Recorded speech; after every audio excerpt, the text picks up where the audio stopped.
Hi, I'm Mark Gaylor. You've joined me inside of Photoshop Lightroom, but I'm actually going to be running a tutorial about Photoshop CC for beginners. Okay, now I've written a few books on the subject, as you can see, and this is my latest book, Photoshop CC Essential Skills, published by Focal Press. You can catch up with me on Facebook on Mark Gaylor Photography. Okay, now as I said, we're using Lightroom as our home base. All of our project images will start out inside of Lightroom, and when we finish editing our image in Photoshop CC, it will come back into the Lightroom catalog. Okay, now if you're new to Photoshop CC, then what I'd encourage you to do is to come up to the preferences in Lightroom. You can find this in the edit menu on a PC or the Lightroom menu on a Mac, and we'll just come up to our preferences here and click on the external editing tab. I would encourage you, if you are a beginner, to drop the color space from ProPhoto to sRGB. Your local print service provider is likely to be using sRGB color space, and also your camera, when you're shooting JPEGs in your cameras, is also likely to be sRGB. Now, I do all of the heavy lifting of color and tone inside of Lightroom, so I can also drop the 16-bit component, the default, to 8 bits component. Things will happen twice as quickly inside of Photoshop CC on our computers when we're using 8 bits component. Okay, so let's jump over to Photoshop and set up the color settings there. So I'll just jump into Photoshop. We'll come to the edit menu and choose color settings. And what I'd encourage you to do is choose North American Web Internet. This will actually select sRGB color space for you. And if you don't want to be confronted with endless dialogues asking you what you'd like to do with the color management, maybe questions that you don't yet know the answer to, I'd just deselect these ask when opening and ask when pasting dialogues. Photoshop will still color manage your documents, but you won't be asked the questions about how to proceed. Okay, so let's just keeping things simple. Okay, so let's jump back into Lightroom. And I'm going to show you these 4 images that we've got some basic editing tasks. I want to add a darker edge to this image, what we call a vignette.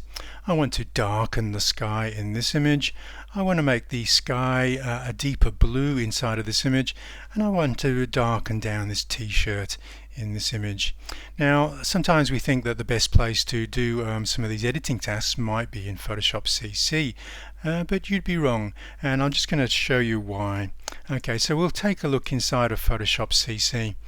If we want to darken the image or add a vignette, there is no add a vignette slider or button, so we need to know the recipe.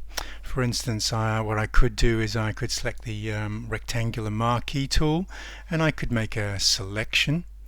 I could invert that selection. Okay, select inverse.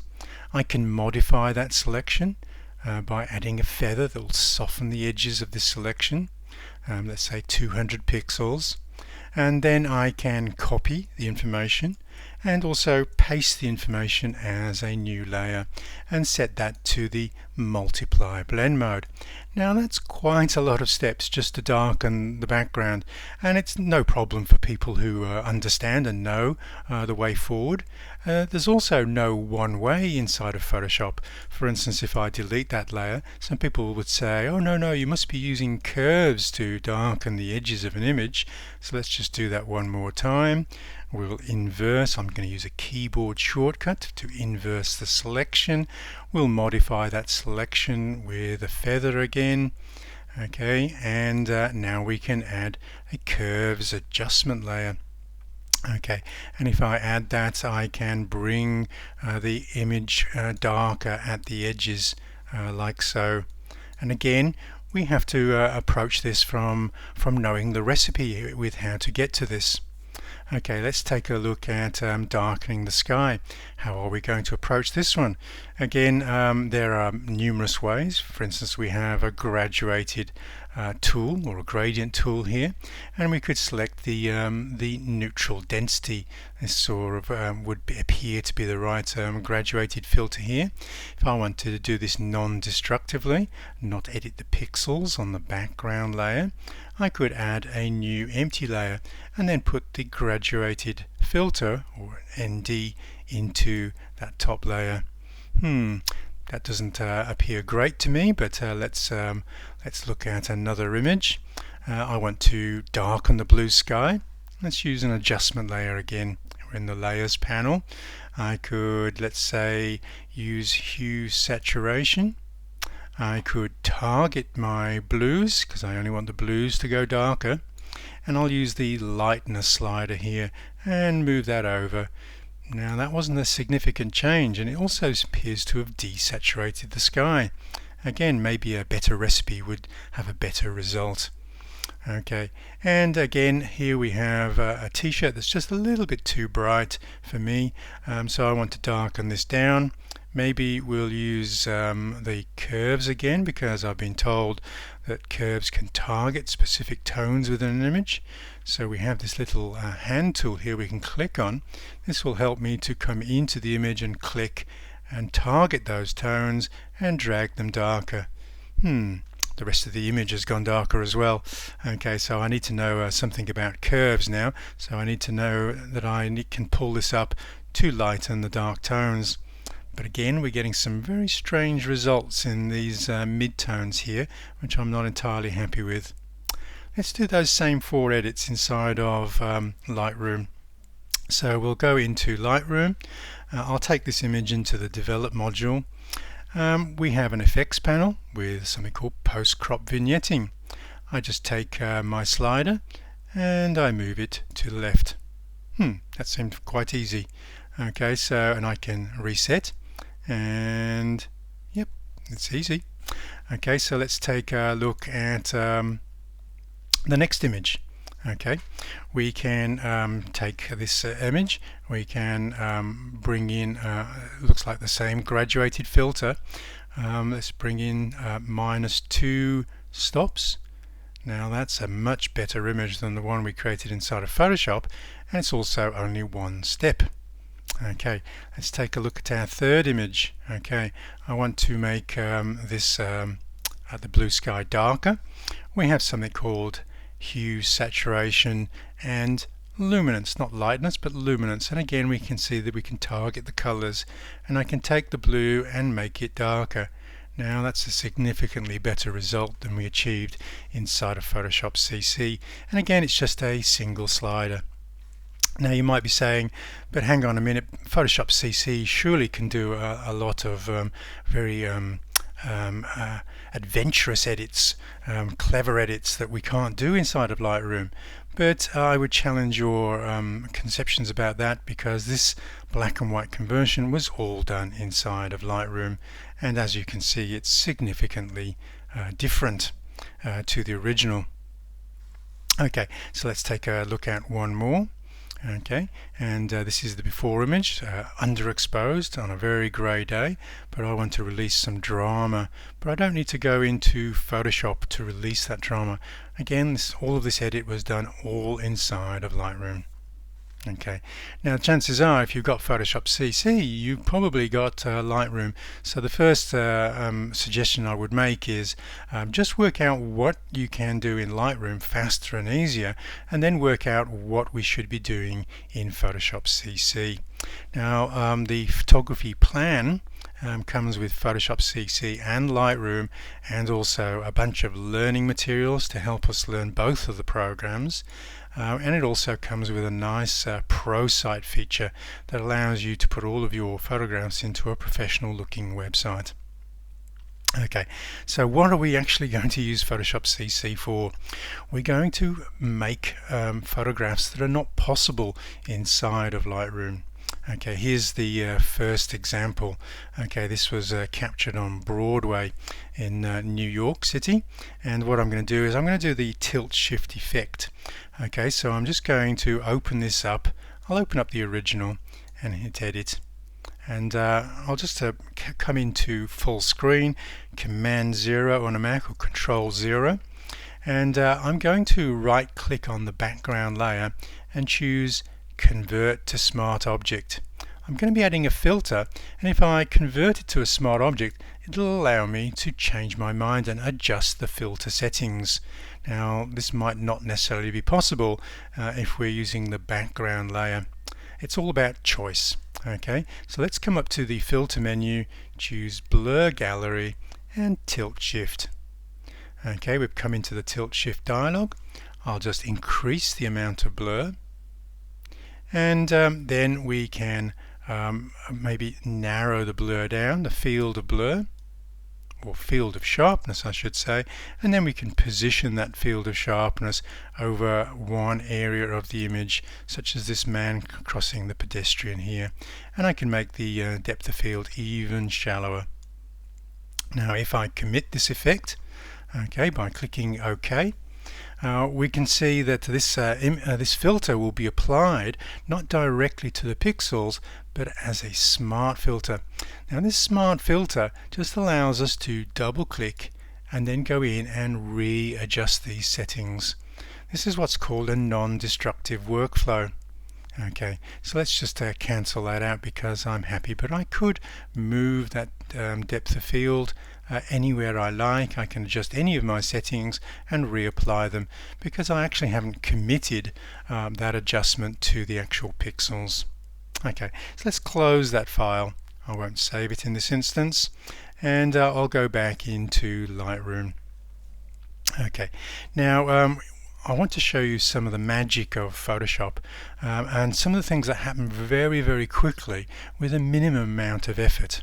Okay, and in order to do this you need to understand some basic principles of some of the very special blend modes we have inside of Photoshop. The blend modes is just a way of mixing the information on one layer with the information on the layer below, and this is the multiply blend mode. We have here a grey step wedge on a layer, and we'll see that as soon as we switch this layer into the multiply blend mode, white becomes invisible. Okay, so there's the magic. So how do we apply this for a real world compositing workflow? Okay, so I'm just going to select a couple of images, and we'll just show you these two images that I'm selecting here. I've got this tattoo that I'd like to put on this man's body. So we're just going to right click inside of Lightroom, edit in, open as layers inside of Photoshop. And what this will do is it'll put one layer above the other inside of Photoshop. Okay, now we'll just come again, Command 0 to fit on screen. We have the tattoo underneath and we need it to be on top of the man's body in order to see it. So I'm just going to drag and push that up to the top there. I'm going to select the Move tool, and I'm going to click and drag this tattoo over the man's arm. Now I need to be able to see the man's arm to know exactly the sort of size and position that I want to see. So I'm just going to lower the opacity of this top layer, and now I'll be able to see the man's arm underneath. Now I'm going to go into Free Transform, Edit, Free Transform, Command T or Control T. This allows me to transform the tattoo so it will fit the man's arm. I can zoom in at any stage. Okay, so I'm just holding down the Command key and the spacebar key in order to zoom in. Command plus, and hold down the spacebar in order to reposition on the screen. Okay, now I can hold down the Command key on a Mac or the Control key and just pull these handles so the tattoo is in exactly the right position to occupy this man's arm here. And then when I'm happy that the tattoo is in exactly the right position, like so, okay, I can commit the transformation, put the opacity back up to 100%, and put the blend mode of the layer to that magic blend mode, the multiply blend mode. Now I could drop the opacity a little bit just to get a little bit more realism, and I can also add a little bit of blur just to soften up the sharp edges. So we'll come to Blur, Gaussian Blur, and we'll just add a 2 pixel Gaussian blur to that shadow just to soften it in with the texture of that man's arm. Command 0. Okay, so let's close all the files we have open. File, close all, and don't save. Apply to all, don't save. Okay, so let's come back into Lightroom and look at our next project. Okay, we have a project that I've been working on here to put a truck that was captured in Queensland onto the boardwalk of the South Wharf of Melbourne here. Okay, without driving the truck down. Okay, so let's just open the original. Opening the original will open the layered file that I've been working on. Okay, now you can see that we have a truck, okay, sitting above the background, and there's the background and the truck, and this shadow part of the composite file you'll see is in the multiply blend mode. If it's not in the multiply blend mode, then we're not going to be able to mix that shadow into the underlying background here. So as soon as we put that one into the multiply blend mode, we're mixing the shadow with the underlying detail on the layer below. So this is the power of the blend modes inside of Photoshop. I'm just going to close this file and come back into Lightroom to pick up the next project. Okay, the next project we'll be doing will be working with the screen blend mode.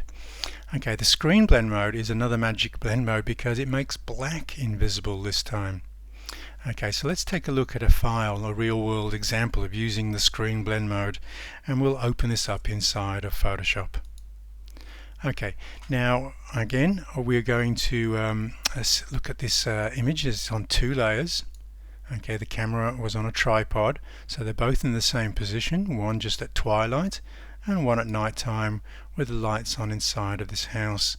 And if I use the screen blend mode, which will make black, neutral or invisible, we can have both elements on, so the lights come on in the house, okay, and no masking. There's no hiding or deleting of pixels. Okay, we're just using the mathematics of the blend modes in order to create these composite files. They're basically one-click composites. Okay, so let's close this file and bounce back into Lightroom and look at another example. Okay, let's open up this file. Okay, again it's got 2 layers, and we'll see that the top layer, stock image from iStock Photo, is some smoke on a black background. But the value of stock images on black or white backgrounds is we know we can render those backgrounds neutral or invisible with just a one-click screen. Okay, and now we can move that smoke into position. Command T for transform. Okay, this allows us to size and rotate and shape the layer, and we can just commit that. Okay, so another very quick composite image. Okay, and we'll go back into Lightroom. We'll pick up the third blend mode. The third most important blend mode is the overlay and its companion blend mode, soft light. And as you can see here, the mid-gray again is neutral. This time we can make mid-grays invisible. Okay, very useful for projects. Let's look at one project where we can use this blend mode creatively. I'll just go Edit in and Photoshop, and we'll edit the originals. Okay, I'm going to select the Move tool, and I'm just going to drag the water droplets from this file into the file with the man. Just hold down the Shift key as you let go of the mouse. We'll align these 2 images. And if we look at the blend mode overlay, you'll see that we can mix the water droplets in with the shadows and the highlights. Screen or multiply would only respect the shadows of the underlying form. Screen would only respect the highlights of the underlying form, but overlay and its more subtle variations, soft light, will respect both. And if that is just a little bit too strong still, we can just lower the opacity slightly. Okay, so let's close that file, don't save, and we'll go back into Lightroom. Okay, so what I'm going to show you now is, again, if you're a newcomer to Photoshop, actions can fast track a lot of things that we do inside of Photoshop. So somebody who really knows how to create special effects can record what they're doing, and somebody who's just learning Photoshop can just play that action out and automate the workflow. Okay, so I'll show you some of the actions that I've been using. Okay, so we have this image, we have a nice texture, we have a little bit of colorization or grading that looks like flare coming in from the top left hand side, and we have this nice border here. All of these things we can't do in Lightroom, we have to do inside of Photoshop. So I'm just going to take this image out. Again, we'll edit the original here. Okay, we'll just zoom in, Command or Control 0, and I'm going to use my actions to do this. Okay, so we'll just come in with an action which will be borders and textures, and I'm going to add a white border to this image. I'm just going to click on the play action button, hit continue, and choose a border from my resource pack, which has nice prepared borders. I'm going to choose a white horizontal, and I'll just choose border number 1 and hit place. The only thing I have to do, it's actually in free transform at the moment, is I just have to size this border to fit the underlying image. Okay, like so, and then hit the return or enter key and the action will play out. And you see we're using that blend mode again. Screen will make the black on this layer neutral. Without the blend mode it would look like this. Okay, so again, screen renders black, neutral. Okay, let's play another action. Let's put a texture in this image. Okay, so I'm going to go to textures. Let's go for strong texture, and we'll hit the play button and we'll hit continue, and I'll pick up a texture horizontal. I'll go for paper texture 3 and hit place. Again, we have to resize this to fit my canvas. Okay, like so, and hit the return enter key, and my texture comes in on top of the image. If the texture is a little bit too strong on the image, then we can just click on the texture layer, add a layer mask. This will allow me to hide some of the pixels on this layer. I don't want the texture running over the face, so I'll select a brush tool, black as the foreground color. I'm using a very soft edge brush, minimum hardness, and then I'll just paint into this file to hide the texture, okay, over the face, like so. Okay, let's just click on the top layer because I want to play one more action, and we'll come down to flare. I'll choose a single flare. You see I've got options in my actions folders. I'll hit play. I'm going to hit continue. I need to choose my flare file, horizontal. I'll choose flare number 3, hit place. Again, resize,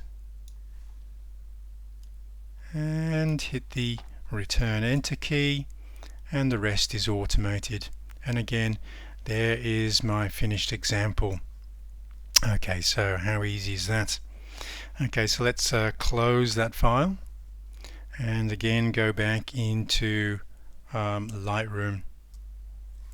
Okay, so there are the files that I was using. Okay, I've got a number of different flares in that pack that I've been using. We have another file here that I want to color grade with another action. So let's just open this up, edit original. Okay, and this time I'm going to choose a selective grading. Okay, this will give a nice colorization to this file. I'm going to use my ESP grading option here and then click the play button. Now it's inviting me to stop and identify the area that I want to protect from some of the grading. So I'm just going to hit stop. I'm going to select the move tool, move this protected area into position, and then hit the play button to continue the action. Okay, and there is my graded file, and if I hold down the Option key or Alt key on a PC and just click on that background, you can see the before, and click one more time and you can see the after. Okay, so that's how actions can let a beginner create some very adventurous final results, because we're using somebody else's skills who have taken the time to record the steps that we're doing. And as you can see, there are a lot of steps inside of this current action to make this effect here. And you don't need to know the recipe, you're basically just installing somebody else's recipe of how to get to the finished result. So I'm going to hit Don't Save. I'm going to come over to Lightroom again and take a look at another way that we can use some very quick techniques for creating very adventurous looking final results. I'm going to come over to these two images here. Okay, we have one where the boy has his eyes open, but the dog is looking away. Next one, the boy has blinked, but now the dog is looking at the camera.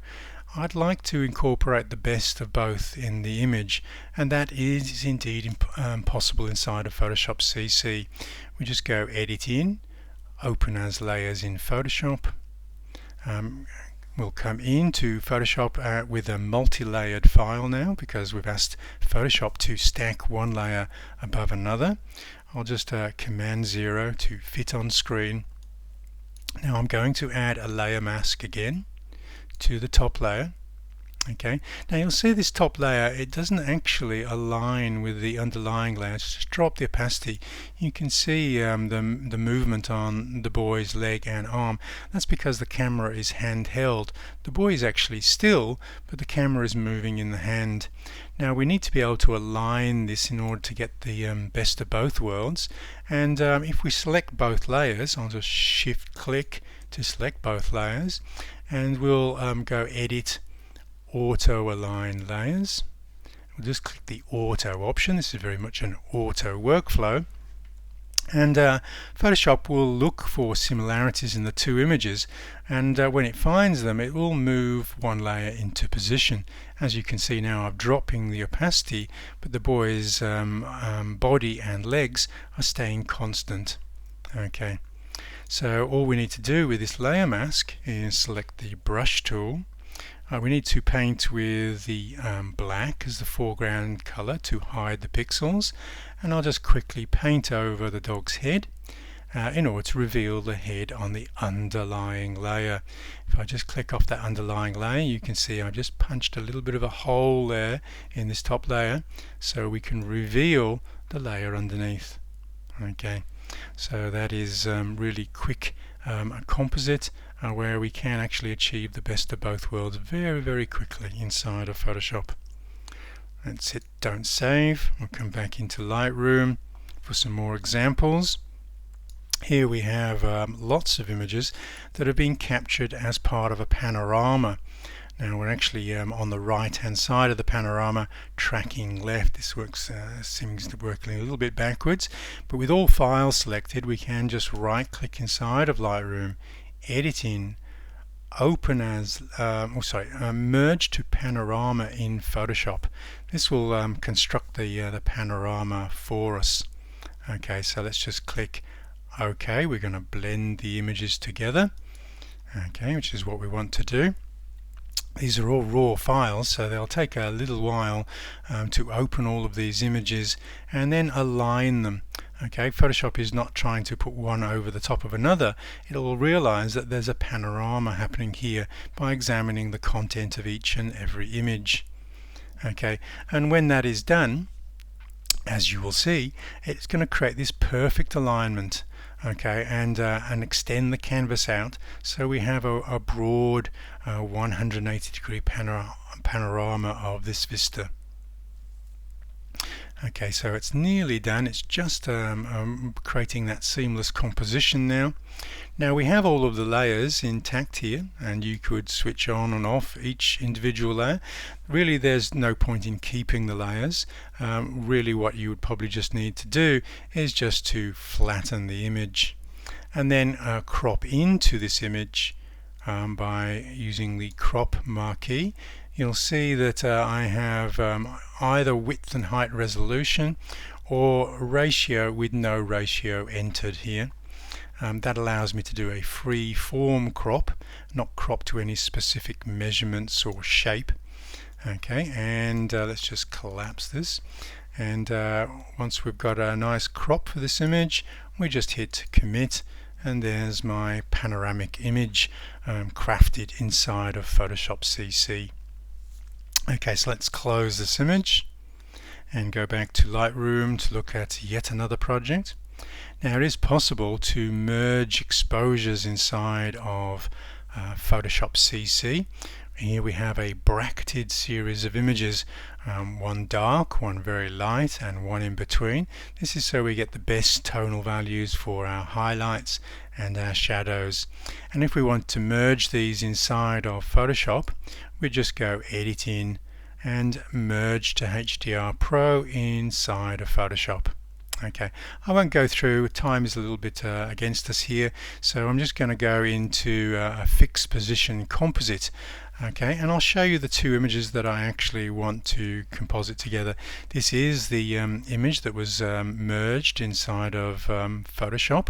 Those three bracketed exposures have created the perfect exposure for this scene, and we're going to drop this model Luna into this car park, but without the lights that we use to illuminate her. Okay, so we're going to go into Editing, Open as Layers in Photoshop. Okay, this will again create that layered Photoshop file that we can then use. And I'll just show you how easy this is to mask. Okay, the camera is mounted on a tripod, so they're already aligned, these images. Okay, so we're just going to add a layer mask. This is Luna here on the top layer, but we need to hide the lights. Now I'll work a little bit backwards here. I'm just going to get the brush tool with black as the foreground color. I'm going to decrease the size of the brush and then just paint over Luna to actually hide her. Now I'm actually working in reverse here, but all will become clear. I'm just going to take that layer mask there, and I'm going to inverse that.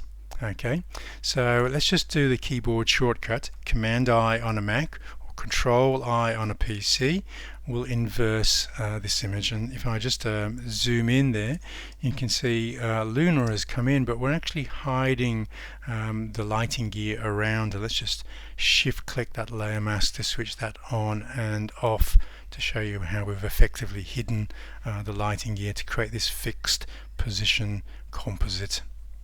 Okay, let's close this file. Look at a few more examples before we sign off today. Okay, and here we have one. Not only can you hide or reveal things inside of car parks, but you can also hide things that are actually supporting objects. Let's just have a look at this edited image with Command-D inside of Lightroom. Edit Original. And you'll see in this image how I've used the layer mask to hide structures that were actually supporting the model. Okay, I'll just shift click here and you can actually see the usefulness of a couple of milk crates here, and we're also again hiding the guy with the strobe or flash speed light that was used to illuminate the model here. Okay, so this is how useful these techniques are. There's no very careful selections here, just brushwork really, to hide and reveal the components that we want to show. Okay, so let's hit Don't Save. Hopefully some of these projects are giving you ideas of how quick some things can be inside of Photoshop. Okay, let's finish up with some more adventurous editing here. Okay, we're going to show you a couple of images here for stripping out something that was photographed on a white background and placing it over a new background. Now the key here to keep things easy in Photoshop is to photograph on white, grey or black. because remember, these are key colors for the blend modes. Now it is possible to adventurous compositing without these colors, but your skill level is going to have to rise significantly in order to master these types of projects with very difficult detail to preserve, such as here. Let's just go Editing, Open as Layers in Photoshop. Same routine for opening up our project images. Okay, these two images again will be layered inside of Photoshop, hopefully in the right order, but if not, we can just readjust the layer order. We actually want the background behind the subject. Okay, so this is correct, and we'll just collapse that momentarily, and we'll come with a selection tool. We're going to choose the quick selection tool here, which is with the magic wand behind it. Okay, and I'm just going to increase the size of the brush here. Okay, you can see that I'm actually increasing the size, and I'm just going to run that over the guy in order to pick that up as a quick selection. It's selected some of the background, so I'll just hold down the Option key to remove that. I'll also remove some of the areas where we have background showing through the hair here. Okay, like so. Okay, then we can hit Refine Edge. Okay, it's going to look a little bit better shortly. We're showing the image on this layer above the other layer, so this is the On Layers option here. Okay, and we're going to use this tool here, a Refine Radius tool, to tell Photoshop where the areas that we'd like to preserve. Okay, and that's the hair in this region. Okay, and if we decrease the size of the brush, we might also be brave enough to see if Photoshop can select the little stubble on the chin just coming under here. Okay, like so. Okay, now this will get a lot better still if we just hit the Decontaminate box and then move the amount slider to the right, and this will give us the effect that we're looking for, preserving the stubble on the chin and also the hair, and we'll select OK. Okay, now you can get a little bit of a better result. You'll see what Photoshop has done here. It's actually, in order to preserve that hair, if I just shift click that layer mask to disable it temporarily, it's actually been replacing the color on each small strand of hair with a much darker value, so we're not going to see any of that white background. Now, what I said about photographing on white before is because if we select this top layer and then put this one into the magic multiply blend mode, we'll see that we actually get a little bit of extra detail. Now this only happens if you've been photographing on one of the three magic colors and you're using one of the three magic blend modes. Okay, now the key to success with any compositing where we're trying to isolate the detail from the background is always to have contrast. Photoshop loves color difference or contrast difference at the edges. It's only when those similarities decrease that Photoshop will have trouble separating out the foreground from the background. Okay, so let's close this and look at another couple of examples here. Okay, so again going into Lightroom, now we have a grey background, so the workflow is pretty much the same. We'll go Editing, Open as Layers inside of Photoshop. Okay, and then we're basically going to do the same workflow, but this time we're going to use the a slightly different blend mode. So again we'll select Alicia, and we'll remove the background that we didn't want to be selected. And then we'll go into Refine Edge. We'll use the tool, the same tool that we did to highlight the hair. I'll use a slightly larger brush here to pick up this very quickly. Okay, and also the hair on the right hand side, and there's a lot of it. Okay, coming down like so, and then decontaminate, raise the slider, click OK.